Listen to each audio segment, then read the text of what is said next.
Hello everyone. Today we shall discuss memories of childhood by Jitkala Sa and Bama. आज हम जो है इस लेसन की समरी डिस्कस करेंगे. So let's discuss summary discuss करने से पहले हम इसके कुछ की वर्ड लेंगे. Belfry means bell tower, एक बड़ा घंटा घर. क्लैटर होता है जूतों की खड़खड़ आवाज़ आना. Bedlam place where mad persons are kept, मतलब शोर से कोलाहल हो जाना या पागल खाना. मूड होता है क्राइड, चलाना.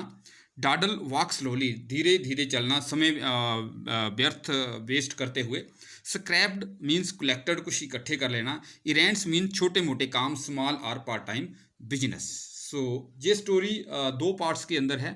फर्स्ट पार्ट है इसका the cutting of my long hair by Zitkala सा.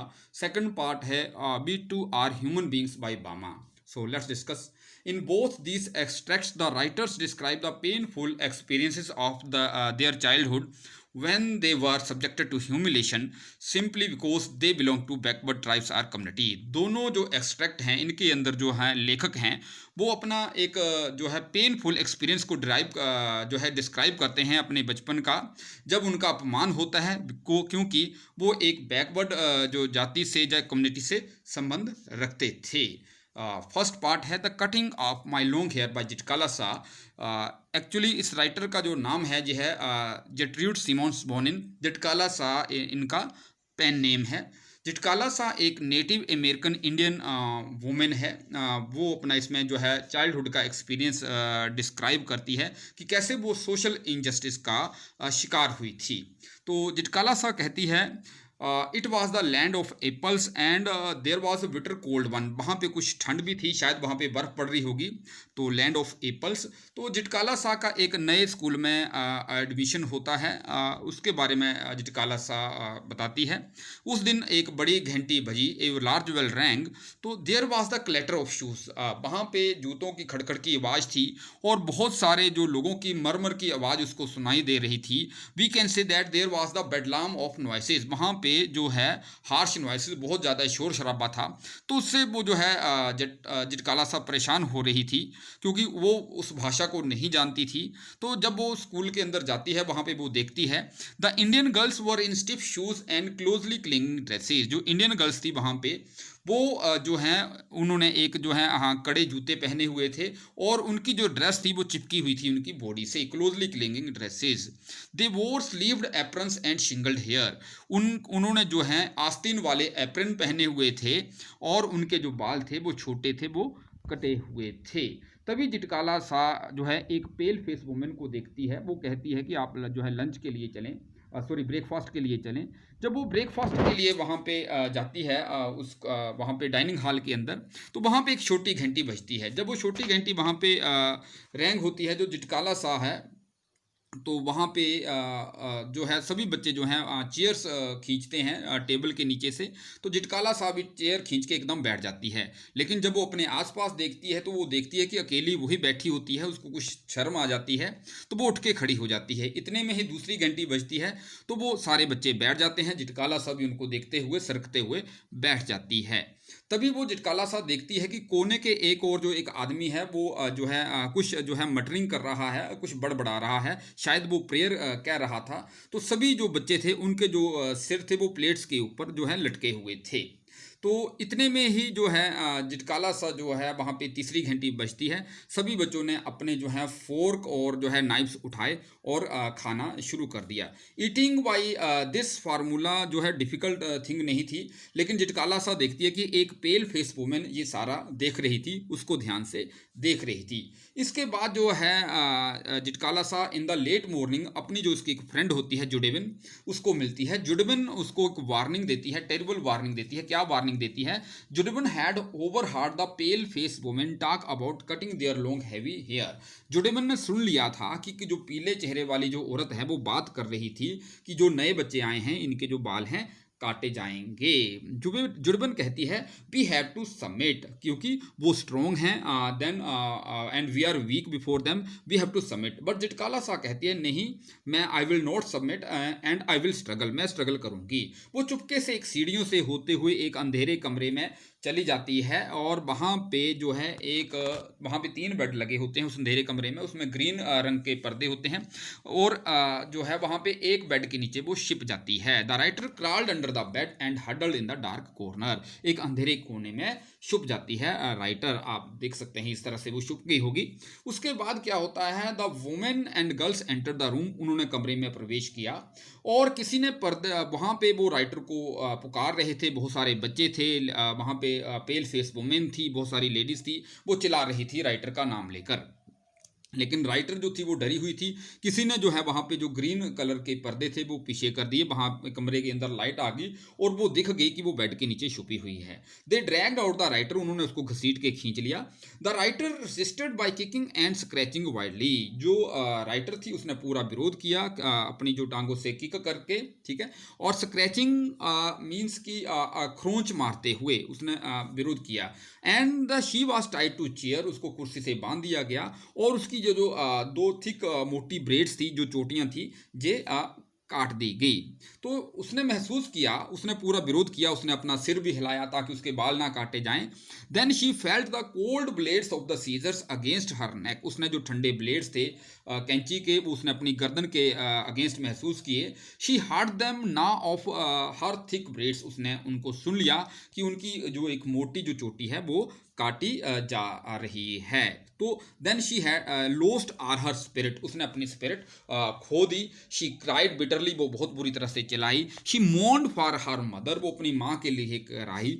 But no one came to comfort her, हाँ, as her mother used to, जैसे उसकी माँ उसको सांत्वना देने के लिए आती थी, वहाँ पे कोई भी कंफर्ट करने के लिए नहीं आया।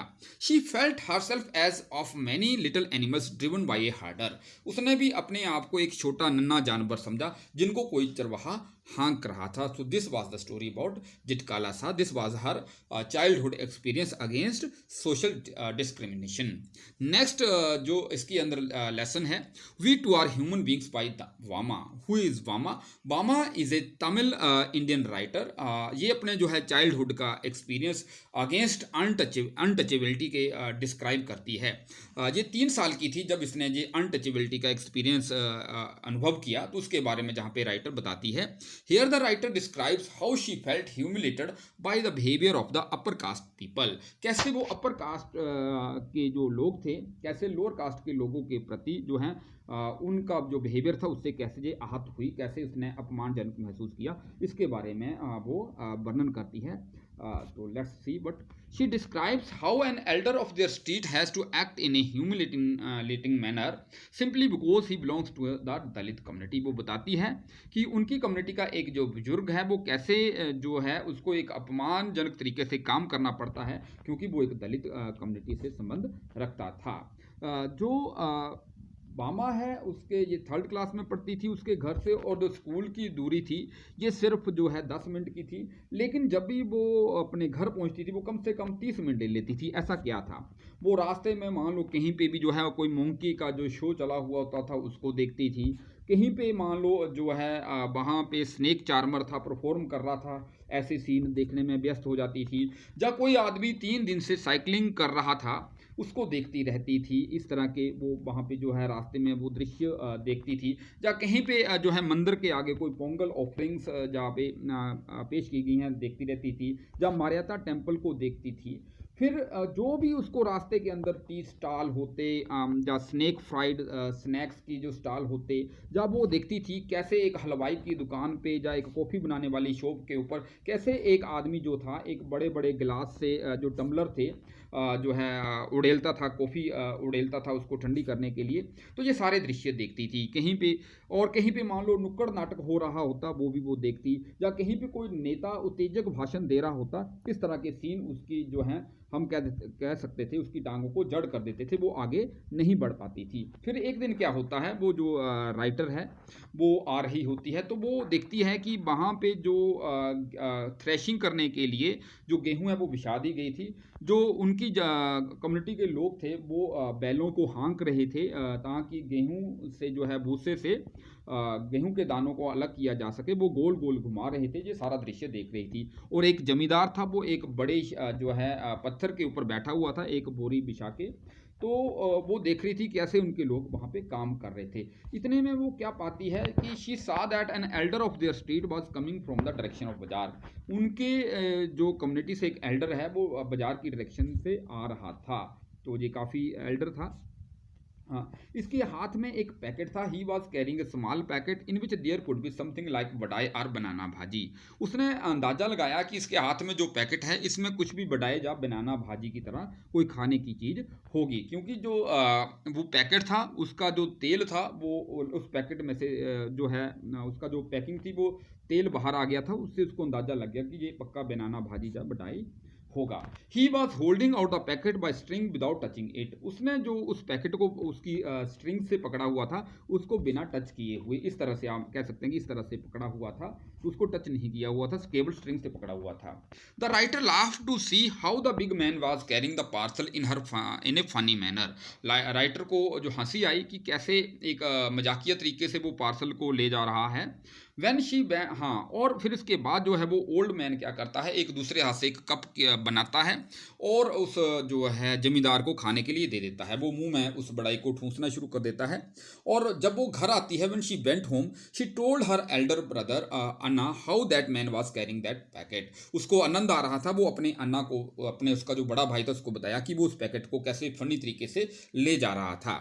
लेकिन अन्ना को ये सुनकर खुशी नहीं हुई। अन्ना ने अब उसको रियलिटी बताई। Her brother explain her that man was not suppose to touch the packet. उसके भाई ने बताया कि उस आदमी, वो जो आदमी था उनकी कम्युनिटी से, वो उस पैकेट को टच नहीं कर सकता था, नहीं छू सकता था, because he belongs to Dalit community, क्योंकि वो दलित कम्युनिटी से संबंध रखता था। He was carrying the packet for landlord who belong to the upper caste. वो जमींदार के लिए उस पैकेट को ले जा रहा था जो अपर कास्ट से संबंध रखता था। If he touch the packet, अगर वो पैकेट को टच करता, इट वुड बी पोल्यूटेड, ये पोल्यूटेड हो जाता।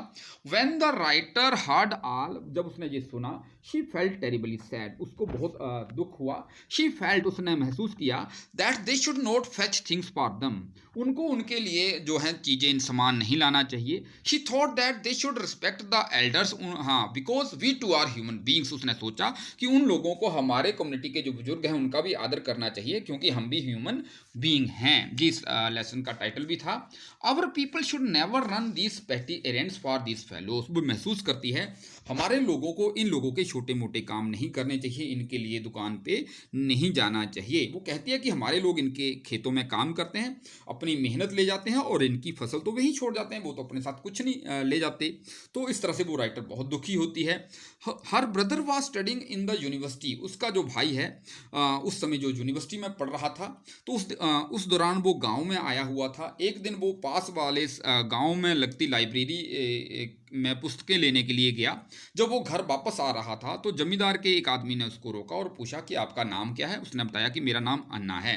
तब दूसरे आदमी ने उसको पूछा कि आप किस गली में रहते हैं। तो जहाँ पे जो उसका बड़ा भाई है वो लेखिका को, राइटर को बताता है कि कहता उनके पूछने का तरीका ये था, वो उसने गली क्यों पूछी, क्योंकि गली से उनको पता चल जाता कि वो किस जाति से संबंध रखते हैं। तो उसके बड़े भाई ने उसको बताया, ही टोल्ड हर दैट, क्या बताया राइटर को, because we are born into this community, हमारा इस कम्युनिटी के अंदर जन्म हुआ है।